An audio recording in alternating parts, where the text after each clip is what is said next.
नमस्कार, आप देख रहे हैं 4 PM और मैं हूं आपके साथ सिमरन।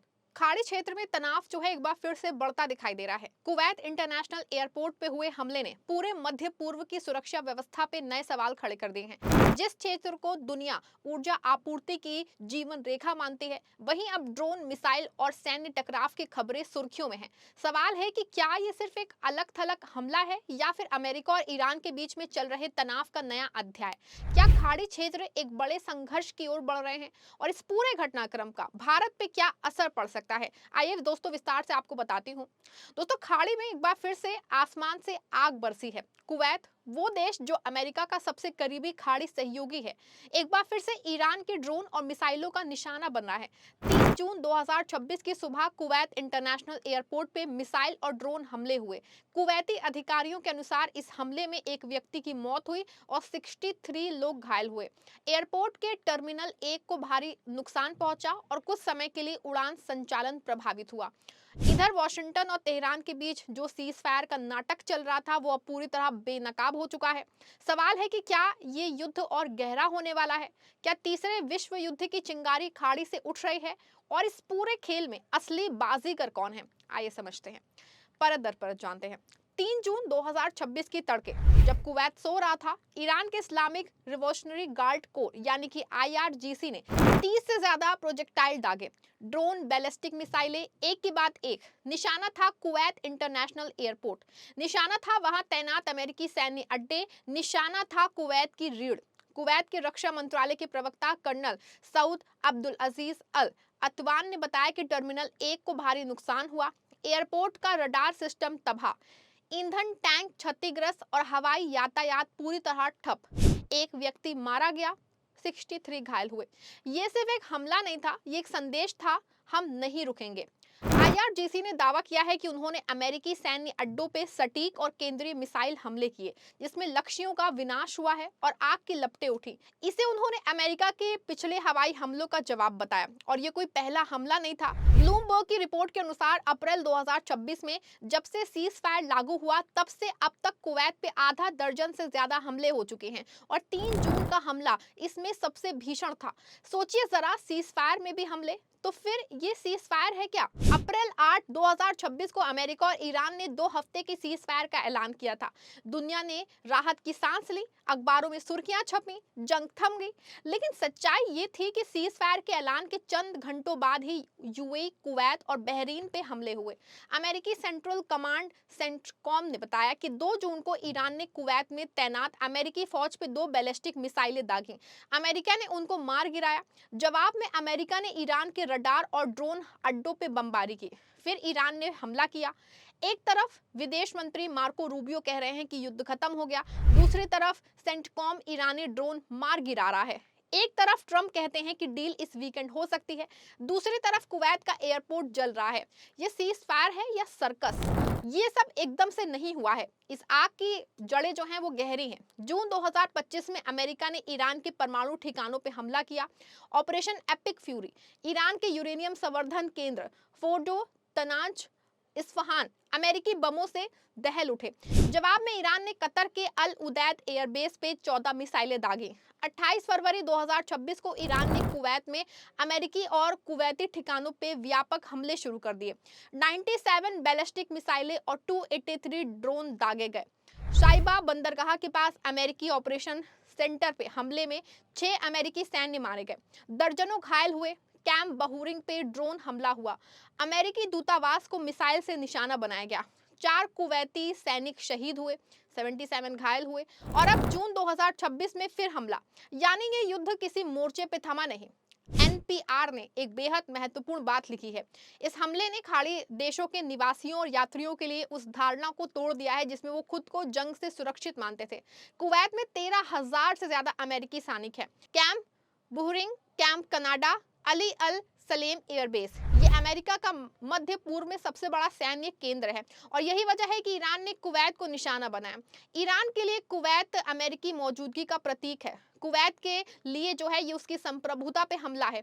कुवैत के विदेश मंत्रालय ने साफ कहा है, हम इन बार बार हो रहे ईरानी हमलों के जवाब में अपने पूर्ण अधिकार को सुरक्षित रखते हैं, लेकिन कुवैत अकेला लड़ नहीं सकता और यही इस पूरे संकट की सबसे बड़ी त्रासदी है।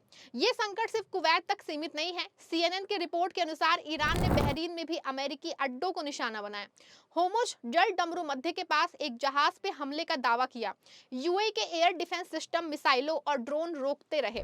सऊदी अरब की ईस्ट वेस्ट पाइपलाइन क्षतिग्रस्त हुई। इटली के 2 यूरोफाइटर थेफोन विमान क्षतिग्रस्त हुए। ये अब सिर्फ जो है ईरान बनाम अमेरिका नहीं रहा, ये पश्चिमी गठबंधन बनाम ईरान का युद्ध बन चुका है। अब बात करते हैं उस नस की जिसे दबाने से पूरी दुनिया की अर्थव्यवस्था हाफ जाए। होर्मुज जल डमरू मध्य, हर दिन करीब 2 करोड़ बैरल तेल इसी रास्ते से गुजरता है। दुनिया की कुल तेल खपत का करीब 20%। ये संकरा रास्ता सिर्फ 33 किलोमीटर चौड़ा है। अपने सबसे संकरे बिंदु पे ईरान के किस्म द्वीप ठीक इसी मुहाने पे हैं। अगर ईरान ने होर्मुज बंद कर दिया तो तेल की कीमतें आसमान छुएंगी। भारत, चीन, जापान सब झटका खाएंगे और वैश्विक महंगाई का नया दौर शुरू होगा। ईरान ने अभी तक होर्मुज बंद नहीं किया, लेकिन धमकी दे रखी है। अब वो सवाल जिससे दुनिया थरथरा रही है, परमाणु। अमेरिका ने जून 2025 में ईरान के परमाणु ठिकानों पे इसीलिए हमला किया क्योंकि ईरान 90% संवर्धित यूरेनियम जमा कर चुका था। कुछ हफ्तों में परमाणु बम बनाने की क्षमता। लेकिन क्या ईरान का परमाणु कार्यक्रम पूरी तरह नष्ट हो गया? बिल्कुल नहीं। ईरान के पास भूमिगत सुविधाएं हैं, वैज्ञानिक है, तकनीक है। अगर ईरान ने परमाणु हथियार हासिल कर लिया तो सऊदी अरब परमाणु चाहेगा, तुर्की परमाणु चाहेगा, इजराइल और आक्रामक होगा। ये परमाणु प्रसार का नया और सबसे खतरनाक युग होगा। दोस्तों, इस तस्वीर में एक और किरदार है, इजराइल। लेबनान में हिजबुल्लाह अभी भी सक्रिय है। इजराइल बेरूत पे हमले कर रहा है। हिजबुल्लाह उत्तरी इजराइल पे रॉकेट दाग रहा है। ईरान के विदेश मंत्री अराक्ची ने खुली चेतावनी दी है, बेरूत पे हमले का नतीजा युद्ध की वापसी होगी। ईरान एक साथ कई मोर्चे चला रहा है।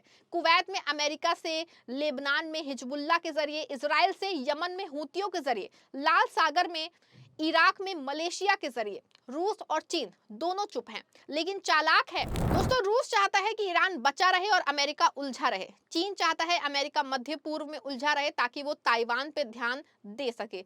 दोनों चाहते हैं ये युद्ध लंबा चले, अमेरिका थके, पश्चिम की अर्थव्यवस्था कमजोर हो और भारत के 85% से ज्यादा तेल जरूरतें आयात से पूरी होती हैं।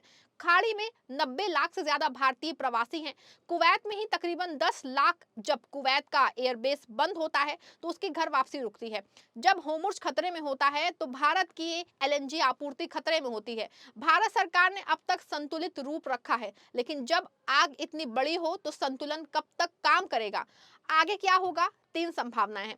पहली, डील हो जाए, अमेरिका और ईरान किसी समझौते पे पहुंचे, लेकिन संभावना जो है वो कम है। दोनों पक्षों के बीच खाई बहुत गहरी है और हर हमला बातचीत को पटरी से उतारता है। दूसरी, युद्ध और तेज होगा।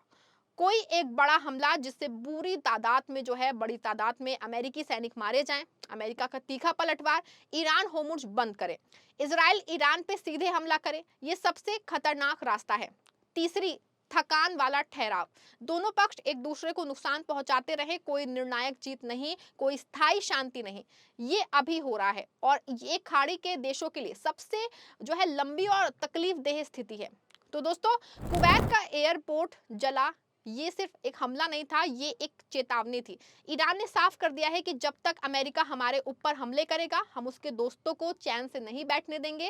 अमेरिका ने साफ कर दिया है कि हम ईरान के परमाणु कार्यक्रम को बर्दाश्त नहीं करेंगे और इन दो जो है साफ बातों के बीच में कुवैत जल रहा है, बहरीन कांप रहा है, लेबनान बम झेल रहा है, होर्मुज खतरे में है और दुनिया की तेल आपूर्ति एक धागे से लटकी हुई है। जो सीज फायर हर रात टूटे, वो सीज फायर नहीं, मजाक होता है। अब दोनों पक्ष लड़ते हुए बातचीत करें तो डील नहीं, देरी है। जब तक मध्य पूर्व में बाहरी ताकतें अपने हित साधती रहेंगी, शांति का एक सपना ही वो रह जाएगा और इस सपने की कीमत चुका रहे हैं कुवैत के आम नागरिक। वो मजदूर जो खाड़ी में रोटी कमाने गए थे, वो बच्चे जो एयरपोर्ट पे किसी अपने का इंतजार कर रहे थे। इतिहास गवाह है कि जब भी खाड़ी जली है, दुनिया जली और अभी खाड़ी सुलग रही है। तो फिलहाल सबसे बड़ा सवाल है कि क्या बातचीत और कूटनीति हालात को संभाल पाएगी या फिर खाड़ी क्षेत्र एक और बड़े संकट की तरफ बढ़ रहा है। आप जो भी सोचते हैं अपनी राय कमेंट बॉक्स में जरूर दीजिएगा। इस वीडियो को लाइक और शेयर जरूर करिएगा।